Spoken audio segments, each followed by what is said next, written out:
Today's broadcast is brought to you by ClassicBaseballBroadcasts.com, your one-stop destination for thousands of authentic, vintage radio game broadcasts, interviews and highlights. Red Barber, Mel Allen, Vin Scully, Ernie Harwell, Kurt Godey are just a few of the Ford Frick Award-winning voices. There are hundreds more that will bring back childhood memories from back in the day when the game was always on. From the crack of the bat to the roar of the crowd, relive the moments that made Baseball America's favorite pastime. Get started for free and step back in time listening to baseball's greatest moments.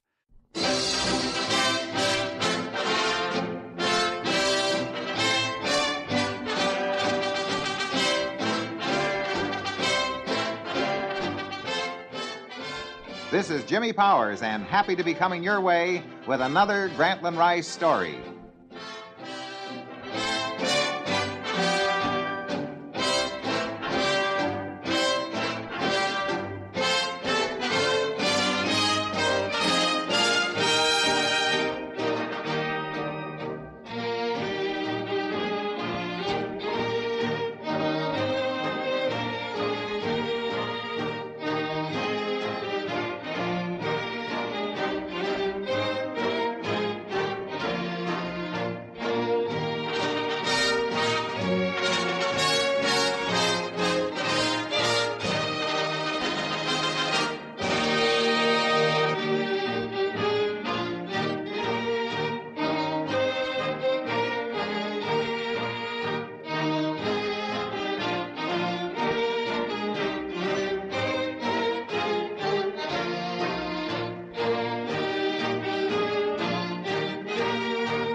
Hi there, this is Jimmy Powers, transcribed, bringing you another chapter from the Grantland Rice story, The Tumult and the Shouting. So far, we've met many of the greats in our journey down Granny's friendship road in the world of sports. But in most cases, the emphasis has been on the male side. Today, Granny's next chapter deals with the distaff side. So with a low bow to Granny Rice, I pick up the narrative in first person and turn to the chapter entitled The Other Babe and Women in Sports.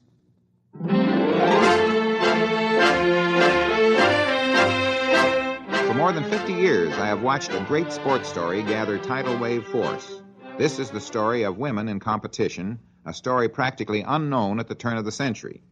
Who were the women golf and tennis stars of 1900? I'll have to admit I don't recall, although there must have been a faint flutter of interest in certain games at that time. However, in my opinion, the two girls who did most to turn the world's spotlight on their sex, with the possible exception of Cleopatra, were Eleanora Sears and Babe Didrikson Zaharias, a Boston society girl and a solid Texas miss. I didn't glimpse the Sears girl in the early 1900s when she was blazing a trail by kicking holes in all feminine concepts of competitive sports. She played a man's game in tennis. An excellent player with a smashing game, she was also a powerful swimmer, a golfer who could punch her shots, a fine horsewoman, and a squash rackets champion for many years. I read where this wonderful girl played in the national championships during the winter of 1954 at 70 years young. Anything you can do, I can do better was a hit when Ethel Merman sang it. Eleanora Sears was living that concept in her attitude towards sports competition with men back in the early 1900s. She won her cause and was the prime liberator of women from steel and whalebone corsets to the shorts and T-shirted gals of today. The successor to Miss Sears was and remains my old girlfriend, Babe. It is an odd turn that perhaps the two flashiest figures in sports, two of its immortals, were called Babe, Babe Ruth and Babe Didrikson.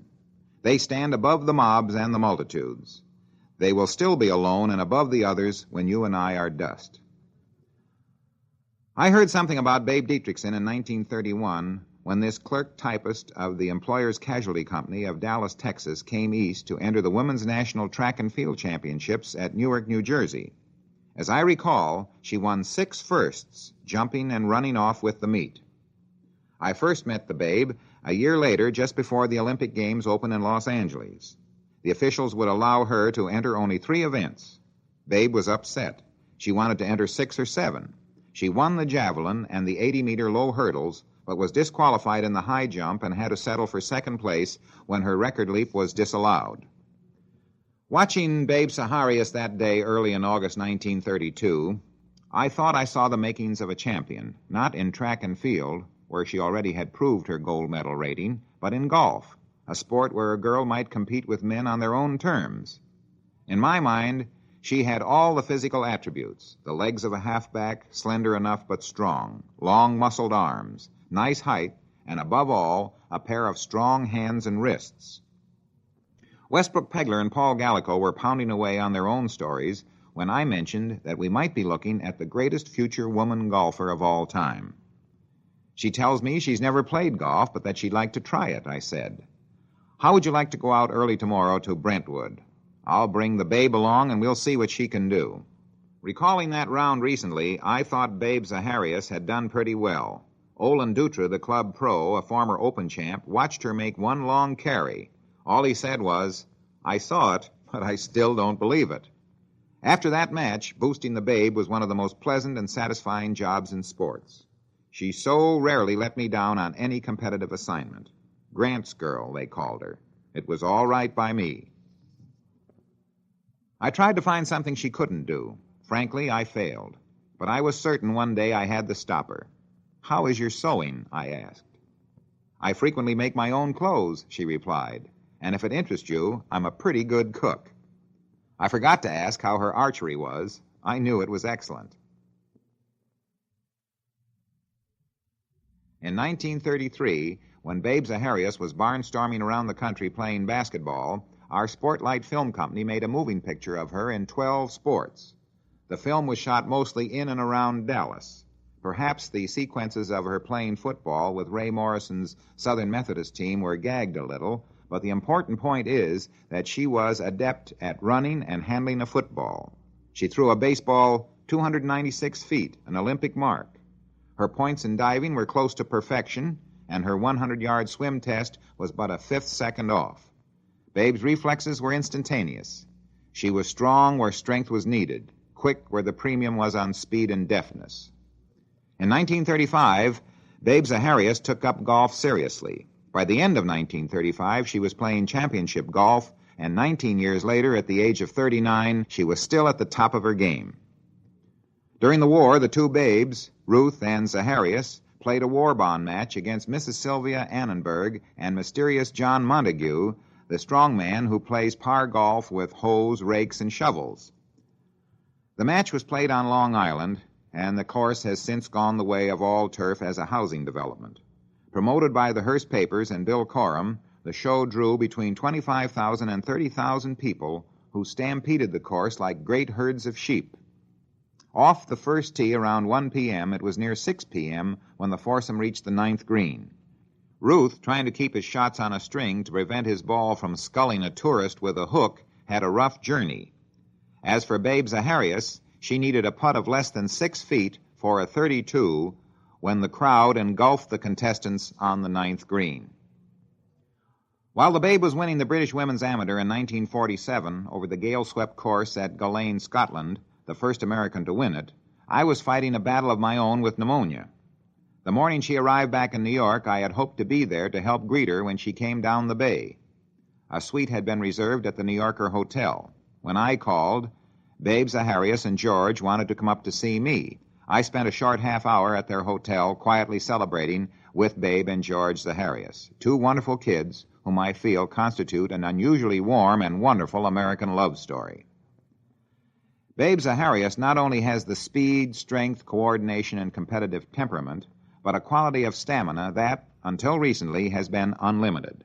I doubt that anyone except Ben Hogan has played more rounds of golf during the past 18 years than has Babe Zaharias. I asked her in March of '54 if she had any idea how many rounds she'd played since starting her relentless attack on par in 1935. "I haven't given it too much thought," she replied, "but figure it this way.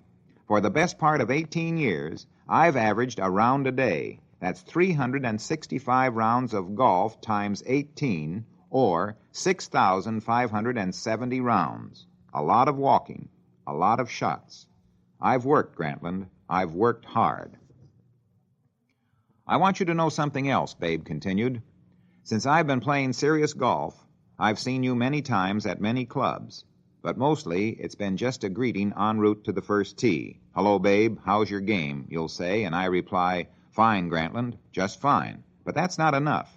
Your best columns have been written from the men's locker rooms following a big match. That's where a gal's at a disadvantage. We have no one to talk to but ourselves. Somehow the locker room's the best place to discuss what shots won or lost a match and what's going on with you or me. Looking back a little, I wish I'd known you there, Grantland.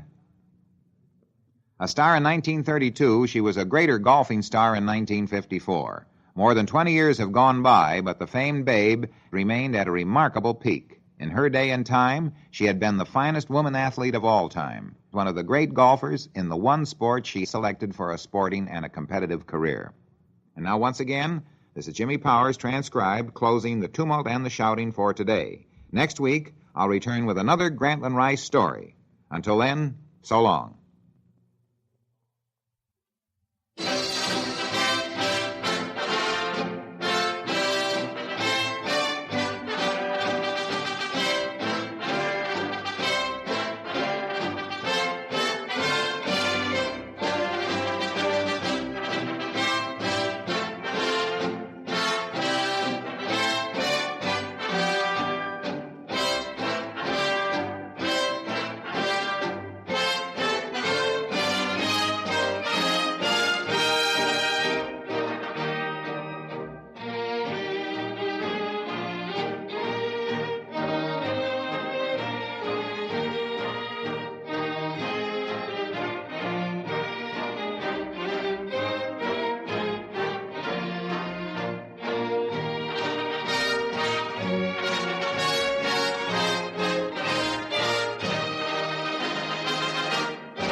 Today's broadcast is brought to you by ClassicBaseballBroadcasts.com, your one-stop destination for thousands of authentic, vintage radio game broadcasts, interviews and highlights. Red Barber, Mel Allen, Vin Scully, Ernie Harwell, Kurt Godey are just a few of the Ford Frick Award-winning voices. There are hundreds more that will bring back childhood memories from back in the day when the game was always on. From the crack of the bat to the roar of the crowd, relive the moments that made Baseball America's favorite pastime. Get started for free and step back in time listening to baseball's greatest moments.